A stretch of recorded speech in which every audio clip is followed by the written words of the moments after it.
Olá, meu irmão, minha irmã, seja muito bem-vindo a mais uma Escola Bíblica Dominical. Meu nome é Lucas Júnior, eu sou um dos muitos líderes aqui dessa casa e estou aqui com a incumbência, a responsabilidade, mas também um privilégio de expor com você as Sagradas Letras. E a gente vai dar continuidade ao nosso estudo expositivo da Carta de Romanos.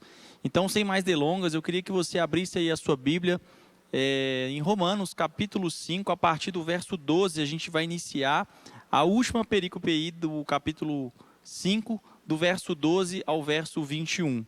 E na exposição do texto, se você ficar com qualquer dúvida, eu peço que você vá lá no meu Instagram, Lucas Júnior Miranda. Se ficar qualquer dúvida, pode mandar mensagem lá, a gente vai conversar a respeito do texto, tá bom?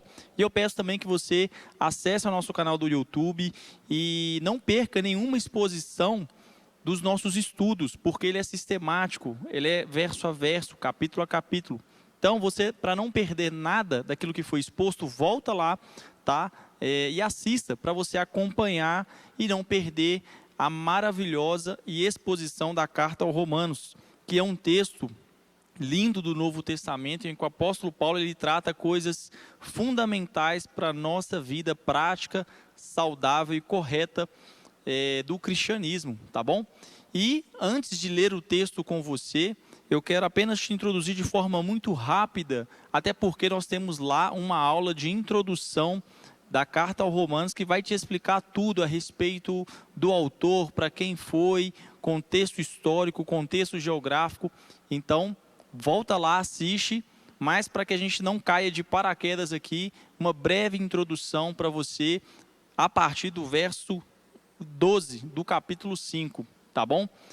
Paulo, até aqui nesse momento, ele já tratou com a igreja de Romanos, apesar de não ter sido ele que plantou a igreja. Mas agora, essa igreja com conflitos, tá? Essa igreja com conflitos, por que conflitos? Porque essa igreja, aparentemente, com os judeus, mas logo depois os judeus precisaram sair de Roma, o Império Romano expulsou os judeus, então essa igreja passou a ter sua maioria gentis ali, e depois com a volta dos judeus, nós tínhamos ali alguns conflitos no início da igreja. Por quê? Porque o evangelho começou também a chegar aos gentios, aos não-judeus. E os judeus, aqueles que recebiam Jesus Cristo, também tinham uma lei. Ou seja, havia todo um ritual, uma cerimônia, como praticar algumas coisas. E os gentios não, eles não conheciam essa parte da lei. Logo então surgiu algumas disputas, surgiram problemas, como que vamos realizar o sábado, essas festas, circuncidar ou não, apenas o batismo. Então eram discussões válidas, muito pertinentes ao seu tempo, em que o apóstolo Paulo ele vai tratar de algumas problemáticas. E ali ele começa de forma sequencial, a partir do capítulo 1, 2, 3, ele trata como, por exemplo, a natureza humana, o pecado original, onde você vai entender que a sua natureza, você não consegue por si mesmo ir até Deus por conta da sua natureza caída. Ele vai tratar também a respeito do povo judeu e o povo gentil, como que ambos os povos podem servir a Deus, qual é o caminho para que eles sirvam a Deus. E aí ele vai tratar aonde a gente chega no capítulo 5 a respeito da paz com Deus, aonde ele já explicou a justificação pela fé. E agora, nessa perícope que vamos ler, ele trata de algo extremamente importante, porque fica a pergunta, existe essa natureza, o pecado original, mas como que isso aconteceu? Por que que eu sofro essas consequências? Por que que eu vou nascer assim? Por que que a minha descendência vai nascer assim? Por que que eu, sem ter feito nada, nascendo, não pratiquei nenhum ato de bondade ou coisas más? Por que que eu vou herdar isso? Então, o apóstolo Paulo ele vai responder essas dúvidas, essas questões que com certeza já passaram no seu coração, já passou no meu coração, mas glória a Deus por essa carta em que o apóstolo Paulo ele vai tratar a respeito disso, aonde ele vai falar de Adão sendo o primeiro homem e Cristo como o último Adão. E é exatamente esse o tema do nosso sermão, ok? Onde primeiro e o último Adão, a gente vai expor com você aí Romanos capítulo 5, tá bom? Então, dado devido a introdução, eu quero ler com você Romanos capítulo 5, do verso 12 ao verso 21, lerei na versão NVI, ok? Então, abre aí a sua Bíblia para você acompanhar comigo a leitura. Portanto, da mesma forma como o pecado entrou no mundo por um homem, E pelo pecado, a morte, assim também a morte veio a todos os homens, porque todos pecaram. Pois antes de ser dado a lei, o pecado já estava no mundo. Mas o pecado não é levado em conta quando existe a lei. Todavia, a morte reinou desde o tempo de Adão até Moisés, mesmo sobre aqueles que não cometeram um pecado semelhante à transgressão de Adão, a qual era um tipo daquele que haveria de vir. Entretanto, não há comparação entre a dádiva e a transgressão, pois se muitos morreram por causa da transgressão de um só, muito mais a graça de Deus, isto é, a dádiva pela graça de um só homem, Jesus Cristo, transbordou para muitos. Não se pode comparar a dádiva de Deus com a consequência do pecado de um só homem, pois o pecado veio, o julgamento que trouxe a condenação, mas a dádiva decorreu de muitas transgressões e trouxe justificação. Se pela transgressão de um só a morte reinou por meio dele, muito mais aqueles que receberam de Deus a imensa provisão da graça e a dádiva da justiça reinarão em vida por meio de um único homem, Jesus Cristo. Consequentemente, assim como uma só transgressão resultou na condenação de todos os homens, assim também um só ato de justiça resultou na justificação que traz vida a todos os homens. Logo, assim como por meio da desobediência de um só, muitos foram feitos pecadores, assim também por meio da obediência de um só homem, muitos serão feitos justos. A lei foi introduzida para que a transgressão fosse ressaltada, mas aonde aumentou o pecado, transbordou a graça, a fim de que, assim como o pecado reinou na morte, também a graça reine pela justiça para conceder vida eterna mediante a Jesus Cristo, nosso Senhor. Louvado e bendito seja o nome do nosso Deus. Eu queria orar com você agora, depois do texto lido, amém? Pai bendito, eu louvo o teu nome e te agradeço por tudo que o Senhor tem feito na nossa vida e na vida da tua igreja. Pai, eu peço que mediante esse texto, que sim, Pai, de difícil compreensão, eu peço que o Senhor venha jogar a luz na nossa mente, no nosso coração, para que a gente compreenda aquilo que o texto está ensinando e também que a gente possa praticar a tua palavra, Pai, em nome de Jesus. Amém, amém e amém. Então, irmãos, devido à breve introdução que eu dei dos capítulos anteriores, Paulo, já nesse início, ele começa a fazer um paralelo, aonde você vai perceber que o tempo todo ele fala, aqui era uma coisa, agora é outra, ali era uma coisa, agora quanto mais é outra. Ele vai fazer um paralelo, aonde ele coloca de um lado Adão, e de outro lado ele vai colocar Cristo, Jesus. E aí você percebe comigo, que ele vai tratar de um tipo e de um antitipo. Isso acontece muito no Antigo Testamento, aonde, por exemplo, o Guerra dos Voos vai falar que há uma revelação progressiva. Deus, na história da redenção, no plano redentivo de Deus, se inicia em Gênesis e culmina em Apocalipse. E de uma ponta a outra, a revelação de Deus, ela vai sendo progressiva, Deus vai se mostrando mais, Deus vai se revelando mais, até chegar na plenitude dos tempos, onde ele se revela por completo na pessoa de Jesus Cristo, ok? Então, essa revelação, por muito no Antigo Testamento, você vai encontrar tipos, sombras, aquilo que aponta para algo superior. Ou seja, o tipo seria basicamente a sombra de algo, algo que ainda não está completo, mas está direcionado, está apontado para algo. Aonde o antitipo é a realidade, é a completude, a plenitude do cumprimento de algo.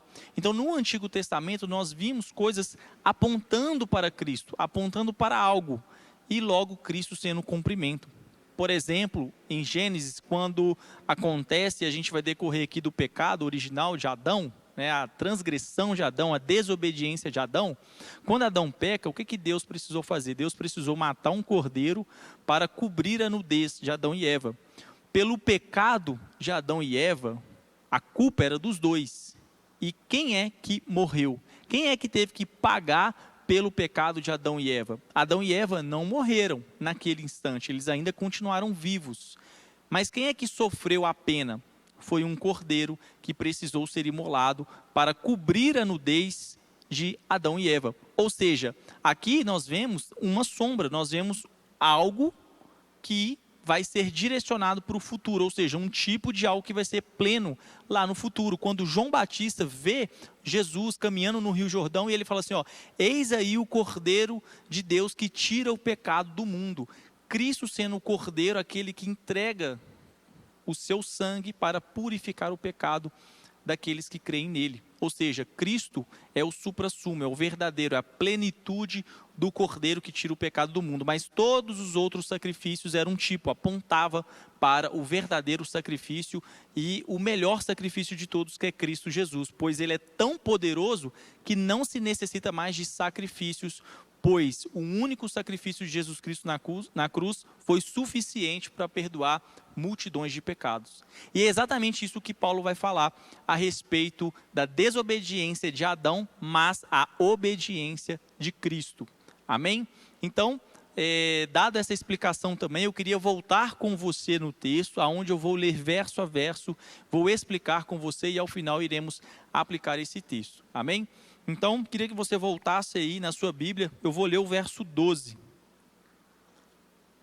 Vai dizer assim: portanto, da mesma forma como o pecado entrou no mundo por um homem, e pelo pecado a morte, assim também a morte veio a todos os homens, porque todos pecaram. Primeira coisa que nós podemos notar aqui, dentre três, é que, no primeira instância, que Paulo entende Adão como uma figura histórica e real. Amém, irmãos? Adão existiu. Em Gênesis, se você, dependendo da ótica que você for ter, da cosmovisão que você for ter a respeito da terra antiga, terra nova, ou qualquer outra coisa, se você é voteísta, independente da sua cosmovisão, uma coisa nesse texto nós podemos entender que Paulo entende Adão como uma figura histórica e real, porque ele traça um paralelo entre a vida, a moral e a atitude de Adão com a vida, moral e atitude de Jesus Cristo. Ou seja, ele encara Adão como um personagem histórico e a desobediência de Adão ela foi real, tanto que trouxe as graves consequências que ele vai dizer mais à frente aqui no texto. Segunda coisa é que Paulo também entende a respeito da criação algo fundamental a respeito do homem, onde o homem sendo o cabeça federal da humanidade. Pega esse termo, cabeça federal, para você entender aquilo que Paulo vai dizer mais à frente, aonde que o homem ele era responsável. Deus fez o homem, entregou ao homem a responsabilidade de subjugar a terra, os animais, ok? Ou seja, ele era o responsável, ele era o cabeça federal, aquele que governava. Tanto que Eva é a primeira pessoa que come do fruto, mas Paulo não vai abordar que o pecado entrou no mundo através da desobediência de Eva. Paulo não vai dizer isso. Paulo vai dizer que o pecado entrou no mundo através da desobediência de Adão, da atitude de Adão. Então nós podemos entender que a responsabilidade caiu em cima de Adão. Deus cobrou Adão. E o pecado entrou no mundo por conta da desobediência de Adão. Então, Paulo entendia Adão como alguém histórico que realmente existiu, que ele tinha por si a responsabilidade da criação. Isso é muito importante, porque depois ele vai tratar nas outras cartas, em Gálatas, por exemplo, a respeito, não de gênero, mas a respeito da função de gênero do homem e da mulher, que ambos são amados e ambos têm o mesmo valor para Deus. Entretanto, porém, cada um com uma função distinta. E isso é muito importante, porque senão nós fazemos confusão a respeito da função de gênero, qual que é mais importante, um subjuga sobre o outro, submissão. Então é muito importante a gente definir e entender esses termos bíblicos, para a gente não fazer confusão e falar bobagem por aí. Então, uma terceira coisa também que Paulo vai poder dizer é que a morte, ela entra com o pecado. Logo, a morte, ela não é natural. Apesar de nós entendermos muitas vezes como que a morte é algo natural do processo, o processo é que as coisas nascem, existe o processo de multiplicação e as coisas morrem. Esse é o ciclo natural da vida. Viver, nascer, viver e morrer. Então a gente entende isso como um ciclo natural da vida. Mas biblicamente a morte não é algo natural, porque a morte ela não foi criada por Deus. Deus não criou a natureza para morrer. Deus não criou o homem, a humanidade para morrer. A morte é uma consequência do pecado. Amém? Então, aqui nós podemos entender esses três pontos importantes. E de forma prática, você pode compreender também que você não é acostumado com a morte é algo que mexe conosco. A gente fica reflexivo, a gente fala, poxa, mas né, você nunca se acostuma com a morte. Por mais que você pense sobre ela, quando o ente querido morre, quando alguém morre, aquilo mexe com você, aquilo fica ali dentro, porque de fato a morte para nós parece ser algo que realmente não é natural. E daqui a gente entende que sim, de fato, a morte ela entrou no mundo por conta do pecado. E no finalzinho do verso 12, e vai dizer que porque todos pecaram. Por que todos pecaram? Porque nós temos dois representantes. E a partir daqui, lembra daquele termo, cabeça federal? Nós temos um representante sendo Adão e o outro representante sendo Cristo. Adão, como sendo o primeiro homem criado, a partir dele, ele tinha toda a responsabilidade de subjugar.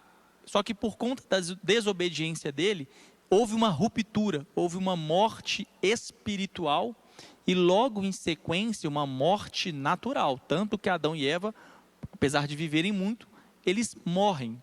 Ou seja, a morte, quando ela entra e a humanidade passa a morrer, a gente já entende que o pecado ele já começou a reinar, ele já começou a atuar, porque primeiro nós tivemos uma morte espiritual da parte de Adão e Eva, logo por sequência uma morte física. Ou seja, você como um descendente de Adão herda essa natureza de Adão, porque como sequência de geração a geração nós viemos, se você for puxar a linha histórica para trás, a descendência de Adão, você vai herdar isso. Poxa, Lucas, mas eu não fiz nada e eu vou herdar algo que eu nem fiz por merecer, ter ou não ter? Agora você vai entender o outro paralelo. Cristo sendo completamente obediente, sendo fiel, moral, correto, coisa que você não poderia ser, você crendo nele, você também passa a herdar a recompensa que Cristo tem. É isso que Paulo vai expor mais à frente, de forma mais plena, aos Coríntios, a respeito de sermos co-herdeiro com Cristo. Você passa a também herdar as promessas e as bênçãos de Cristo, sendo que você não foi obediente, não foi você que morreu na cruz, não foi você que foi obediente em tudo ao Pai. Ao contrário, completamente, nós somos desobedientes. Muitas vezes nós não andamos na linha, muitas vezes nós desobedecemos. Mas mesmo assim, crendo em Cristo, você passa a herdar as bênçãos das regiões celestiais que estão em Cristo Jesus. E isso é maravilhoso, o plano redentivo de Deus, aonde a humanidade se perde, mas Deus, ele tem um plano perfeito e maravilhoso para recuperar a humanidade, para recuperar o seu relacionamento com o homem, enviando Jesus Cristo. Amém? E isso é maravilhoso. Então, essas três realidades extremamente importantes só no verso 12. Mas dando continuidade no verso 13, vai dizer que pois, antes de ser dado a lei, o pecado já estava no mundo, mas o pecado não é levado em conta quando não existe lei. Aqui, irmãos, precisa de muita atenção, porque senão a gente cria uma confusão. Poxa, então o pecado não era levado em conta, então será que de Adão até Moisés, né, a pessoa podia fazer o que queria e não era levado em conta? Não é isso que o apóstolo Paulo está ensinando aqui, até porque as pessoas morriam. Então as pessoas pagavam pelos seus pecados. Então já descarta essa hipótese, porque não é o que Paulo está tratando, até porque o verso posterior, Paulo vai explicar, trazendo uma argumentação, explicando que de fato não é isso, que Deus não levava em conta. Mas o que é exatamente? É que o pecado ele passou a existir na humanidade logo depois da criação. Gênesis 3, você já pode perceber o pecado entrando na humanidade. De forma cronológica, a lei chega até Moisés, bem posterior, ok? Mas entre um tempo e outro, né, você poderia dizer que, sim, o homem era responsável pelo seu pecado, e sim, havia pecado, porque as pessoas morriam. E Paulo também vai tratar, na introdução que eu dei no início, onde ele vai falar do pecado original, na condição e na natureza humana, em que as pessoas, elas pecam diante de Deus, mesmo aquelas pessoas que não têm a lei. Por quê? Porque tem a lei gravada no seu coração. E a natureza, ela resplandece a glória de Deus. A natureza, ela testemunha a glória de Deus. Por isso, todos os homens são indesculpáveis diante de Deus. Logo, mesmo sem a lei, havia pecado e os homens pecavam contra Deus. Ok? Agora, Paulo vai tratar mais à frente que quando a lei vem para ressaltar o pecado. A lei vem para dizer o que é pecado. Quando há uma lei, e aí você quebra a lei, se torna transgressão, onde você passa do limite estabelecido por Deus. Mas tudo isso é uma construção dentro do plano redentivo de Deus. Por quê? Porque vem a lei, para a lei ressaltar e mostrar a nossa condição caída e o tanto que eu e você não conseguimos agradar a Deus. Então a lei vem para basicamente mostrar que, cara, é impossível, mediante a sua força, a sua moral, ir até Deus. Se fazendo então necessário um Salvador. Se fazendo necessário então uma outra pessoa que poderia cumprir isso, sendo que eu não cumpro. Ou seja, Paulo, o tempo todo, ele prepara terreno para apresentar Jesus Cristo como um único caminho de salvação. E isso é maravilhoso. Então, exatamente como João Calvino observa, que Paulo ele não defende que os homens eram inocentes entre um tempo e outro, ok? E que a lei escrita, o pecado, ele não tinha caráter de transgressão deliberada antes da lei. Mas, como nós dizemos aqui que sim havia pecado, porque o salário do pecado é a morte, ok? Se as pessoas morriam, logo havia transgressão de pecado, ok? Mas é como Paulo disse, lá na frente ele vai dizer a respeito da lei, em que a lei ela veio para ensinar, não furtarás, não cobiçarás. Para eu entender o que é cobiça, e se eu quebrei a lei da cobiça ou não, precisa haver uma lei dizendo o que é cobiça, para eu poder entender se eu estou cobiçando ou não. E a gente vai perceber que, devido à nossa natureza, a gente sim quebra os mandamentos de Deus, tornando então, por conclusão, impossível agradar a Deus mediante a uma obediência da lei. Nenhum ser humano consegue, porque ninguém consegue ser perfeito, ninguém consegue andar na linha o tempo todo. Em algum momento você vai transgredir uma lei. E Tiago vai expor ainda algo pior, que se você transgride um ponto da lei, você é responsável por transgredir toda a lei. Então você já não consegue mais ser salvo mediante ao seu mérito. Por conclusão, então, você precisa de um Salvador, de alguém que andou na linha, de alguém que foi perfeito, de alguém que não quebrou nenhum sequer mandamento. E nós sabemos quem é essa pessoa. E é o que Paulo quer gerar no meu e no seu coração, e no coração da igreja aos romanos, para dizer que, olha, não tem como, não tem escapatória, não tem salvação, a não ser em Cristo Jesus.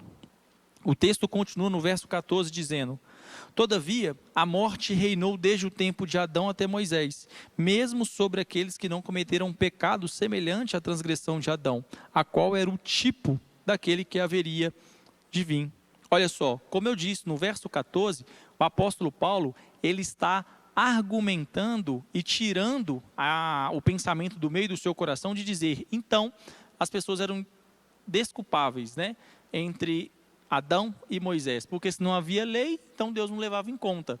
Então Paulo ele traz um argumento para tirar isso do nosso coração, porque ele está dizendo aqui, todavia a morte reinou desde o tempo de Adão até Moisés. Se a morte reinou, é porque havia pecado, porque a morte ela está entrelaçada com o pecado, ok? É o que ele disse lá no verso 12, entrou a morte pelo pecado. Então a morte ela é uma consequência do pecado. Por isso que ele também vai dizer que o salário da morte é o pecado, ok? Então, se a morte reinava e reinou até que Cristo vencesse a morte, havia pecado. Então, quem é que venceu a morte? Quem é que tomou a chave da morte? Quem é que subjugou a morte? Aquele que venceu a morte. E como que Cristo venceu a morte? Porque ele morreu. Ele venceu a morte ressuscitando. Então é lindo demais a Bíblia, irmão, porque o apóstolo Paulo ele vai entrelaçando os assuntos para tudo culminar na obra salvífica e poderosa de Jesus Cristo. R.C. Sproul, ele vai dizer e ele enfatiza que a prova que as pessoas não eram inocentes era exatamente o verso em que Paulo vai dizer que reinou a morte desde Adão até Moisés, para tirar de vez todo e qualquer pensamento a respeito de que Deus não levava em consideração o tempo de inocência de Adão até Moisés. Até porque, senão, Paulo seria contraditório ele dizer que todos pecaram e todos estão destituídos da glória de Deus, que todo ser humano ele está na condição contrária à natureza de Deus, porque a natureza humana, a natureza caída por conta da desobediência de Adão, é uma natureza com o fruto do pecado, ok? No verso 15, continuando, vai dizer que, entretanto, não há comparação entre dádiva e transgressão. Pois, se muitos morreram por causa da transgressão de um só, muito mais a graça de Deus, isto é, a dádiva pela graça de um só homem, Jesus Cristo, transbordou para muitos. Aqui está a confirmação a respeito do tipo e do antitipo. Paulo argumenta que a primeira aliança com Adão, ela prefigurava algo, era um tipo de uma aliança, era tipo de um relacionamento entre Deus e o homem. Mas esse tipo, ele não é perfeito, ele simplesmente aponta para algo. E que algo é esse? O relacionamento verdadeiro do segundo Adão, que é Cristo. Ou seja, a segunda aliança, a aliança com Deus Pai, Deus Filho, ela é superior à primeira aliança com Adão. Porque Cristo, sendo obediente em tudo, ele cumpriu perfeitamente a vontade do Pai. É por isso que Paulo vai dizer que a segunda aliança ela é muito superior e não pode se comparar. Porque, sim, de fato, houve transgressão da parte de Adão, mas houve uma vida inteira de obediência da parte de Cristo que gera vida a muitos outros, a toda a humanidade que crê em Cristo Jesus. Por isso, aí nós falamos que a graça, ela superabundou, que a graça ela é muito superior à transgressão de Adão.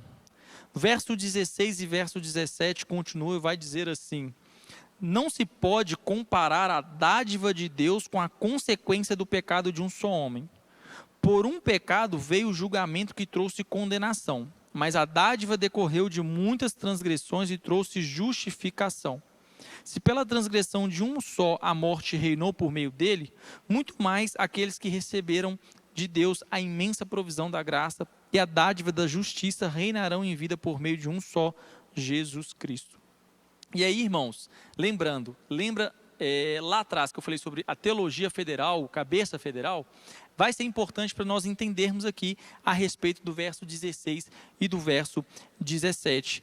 John Stott, ele tem um insight muito legal que eu trouxe aqui para a gente, que é basicamente o seguinte, ele fala que enquanto o pecado de Adão transformou um em 1000, um pecado transformou 1000 condenações, porque um só pecado gerou condenação para todos os seres humanos. A graça de Cristo transformou 1000, ou seja, as muitas transgressões, em um só ato de justificação. É como um homem trouxe condenação a toda a humanidade, mas também um só homem, através de um ato de justiça, pegou todas as transgressões, todo o pecado, toda a ofensa contra Deus, e Deus, na sua ira, ele derramou sobre Jesus Cristo, que absorveu todo o pecado do mundo. Imagina Cristo recebendo, aquele que não pecou, aquele que nunca viu pecado, aquele que é santo. Ele recebeu o pecado de toda a humanidade, ele recebeu todas as transgressões, para em um ato de justiça você ser justificado. Irmãos, isso aqui é maravilhoso demais. Isso aqui enaltece, engrandece a obra e a pessoa de Jesus Cristo. O tanto que foi poderoso e eficaz a obra salvífica da cruz do Calvário. Isso é maravilhoso. Isso é muito bonito.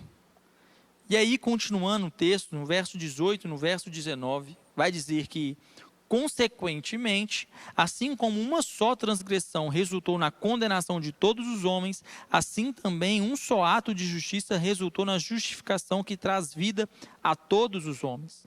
Logo, assim como por meio da desobediência de um só homem, muitos foram feitos pecadores, assim também por meio da obediência de um só homem, muitos serão feitos justos. Aqui, irmãos, é muito importante que nessa parte você fala, Lucas, beleza, então por meio de um ato de injustiça de Adão, todos foram feitos pecadores. Mas Paulo está traçando um paralelo em que agora também um ato de justiça, todos os homens também são salvos. É isso? Então toda a humanidade também é salva? Então, ou seja, eu não preciso fazer nada, eu preciso só crer que toda a humanidade será salva. Não é isso que o apóstolo Paulo está ensinando. Isso, na verdade, é uma heresia que é o universalismo, onde vai dizer que Deus se entregou, morreu por toda a humanidade e vai salvar todo mundo. Não é isso que o texto está ensinando.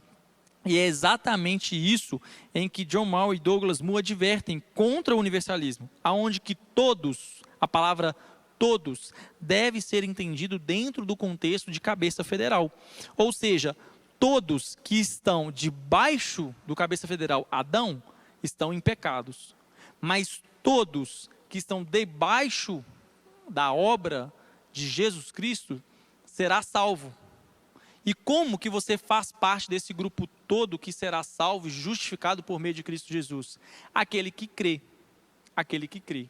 Porque é exatamente isso que os apóstolos vão decorrer. Aquele que crer em Cristo será salvo, mas aquele que não crer já está condenado. Ou seja, nós precisamos crer e tomar posse da obra salvífica de Jesus Cristo.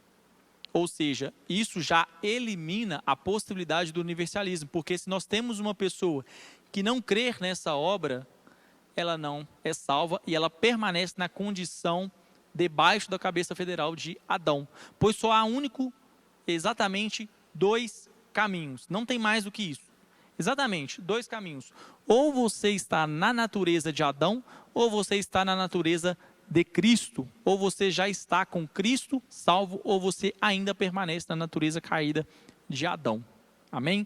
Não tem para onde correr, não tem para onde correr.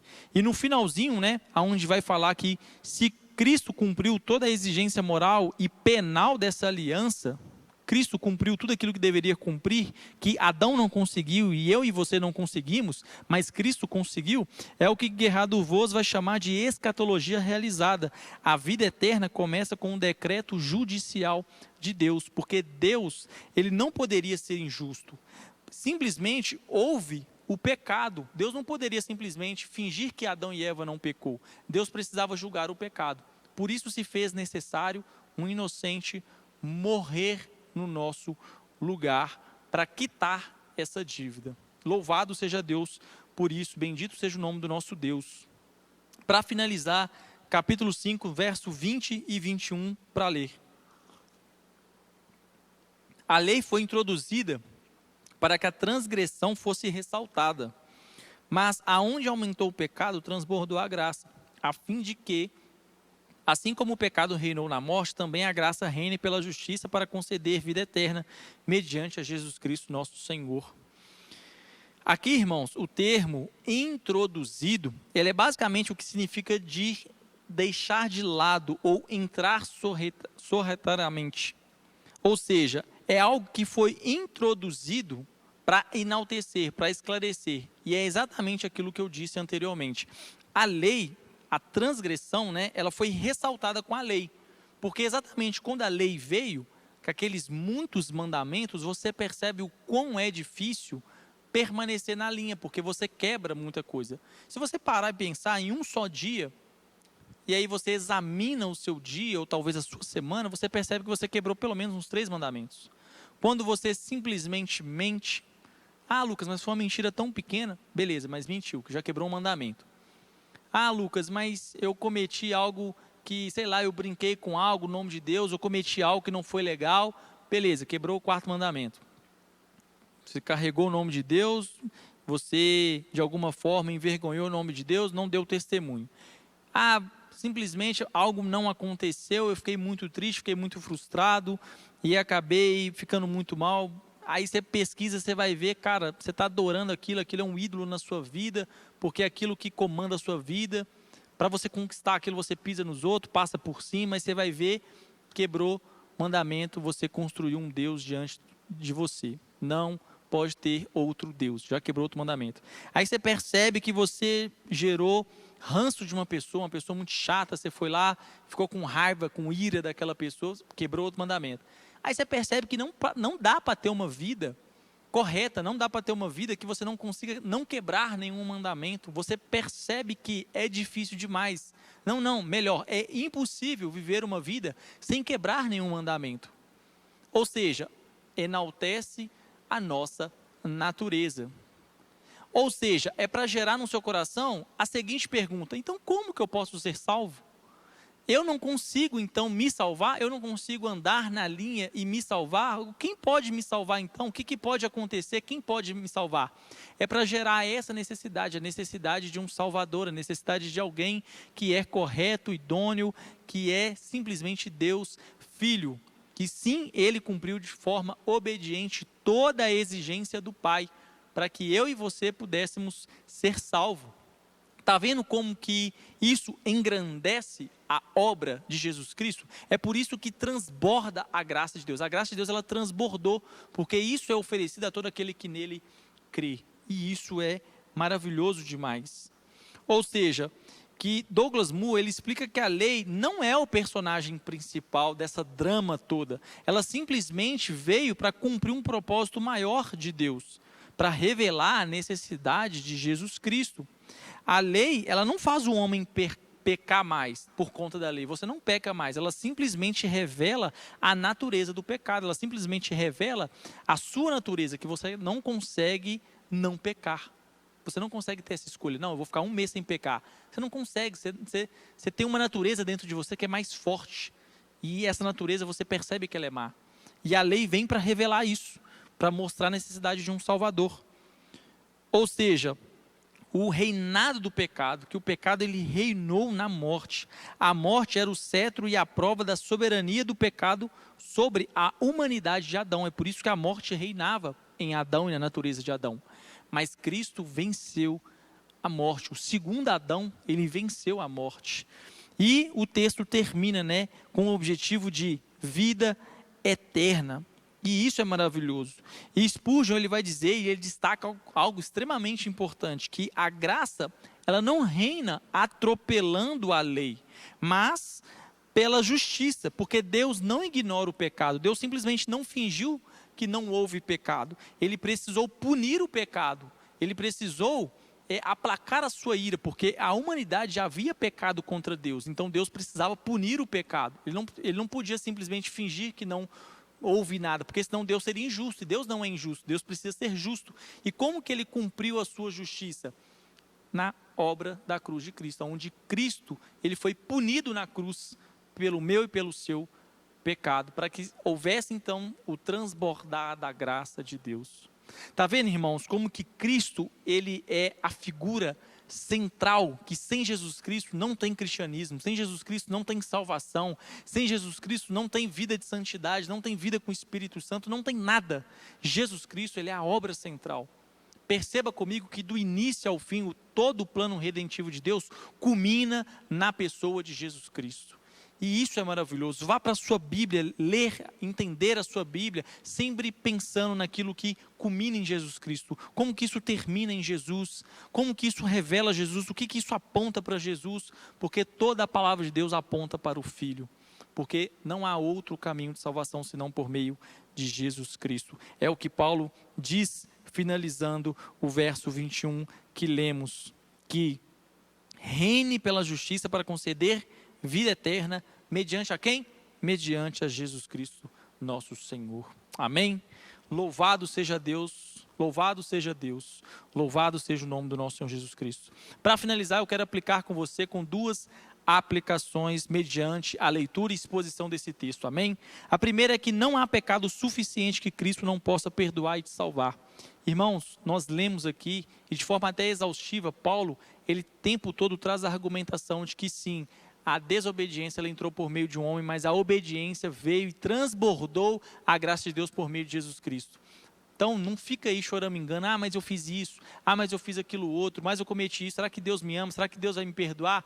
Irmão, vá para Jesus, não há pecado suficiente que Jesus não possa perdoar, te lavar, te remir e restaurar você. Nós temos vários exemplos dentro da Bíblia de homens que praticaram coisas terríveis, mas que clamaram a Deus e Deus foi misericordioso em salvar esses homens. E você e eu podemos ser parte disso. Basta clamarmos e crermos que a graça de Deus ela transborda sobre o pecado. Amém? O segundo ponto é que esse texto ensina que a força do seu braço não dá, pois a sua natureza te impede de ser obediente. Não tenta na força do seu braço, você não vai conseguir, a sua moral não é suficiente, a sua obediência não é suficiente. Mas se você confiar em Cristo para ser o seu representante mediante a Deus, você passa a herdar a vida eterna. Você precisa ter Cristo como seu representante. É como se você chegasse diante de Deus no juízo final e falasse: Deus, realmente eu não consegui ter uma vida idônea, realmente eu não consegui ter uma vida reta diante do Senhor. Eu posso lembrar quantas vezes eu vacilei, falei que ia parar de fazer e não fiz, pequei contra o Senhor, vacilei. Deus, eu vacilei muito, eu não mereço estar aqui. Mas Senhor, eu creio no teu Filho amado Jesus Cristo, eu entreguei a minha vida a Ele, Ele me representa diante do Senhor. Aí quando Deus olha para você, na verdade Ele enxerga Jesus Cristo, porque Jesus é o seu representante. Então você passa a herdar aquilo que é por direito do Filho, você passa a herdar porque você passa a ser um co-herdeiro com o Filho, e isso te dá a vida eterna. Por isso, se arrependa dos seus pecados, creia em Jesus Cristo e herda a vida eterna, porque sem isso, na sua moral, na sua força, na sua obediência, você não consegue vencer nada, você simplesmente vai dar murro em ponta de faca. Só Jesus Cristo pode salvar. Amém, irmãos? Que esse texto maravilhoso e essas muitas verdades possam ser introduzidas no nosso coração e mudar de forma verdadeira muitas coisas que a gente pensa sobre cristianismo, sobre pecado e também na nossa vida prática. Amém? Que Deus possa te abençoar e até uma próxima escola bíblica dominical. Deus abençoe a sua vida em nome de Jesus.